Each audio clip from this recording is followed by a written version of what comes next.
متعددی آمده که به پرچم‌های سیاه مشرقی بپیوندید که مهدی در بین آنهاست و همچنین در روایات متعددی آمده که شعار پرچم قائم البیعة لله است.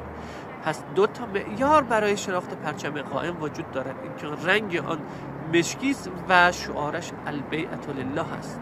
عزیزان، این پرچم بعد از 1200 سال اکنون توسط قائم آل محمد عبدالله هاشم علیه السلام برافراشته شده است. جالب است که بدانید این پرچم قبل از عباس صادق توسط هیچ کس بلند نشد مگر امام احمد الحسن که امام احمد الحسن آن را با رنگ سفید برافراشت. پس یکی از معیارها و ملاک‌های اهل بیت علیه السلام اکنون در اختیار شما هست. امیدواریم این معیار سندی باشد برای حقانیت قائم تا در نزد شما این شبهات حل گردد. و السلام علیکم و رحمت الله و برکاته.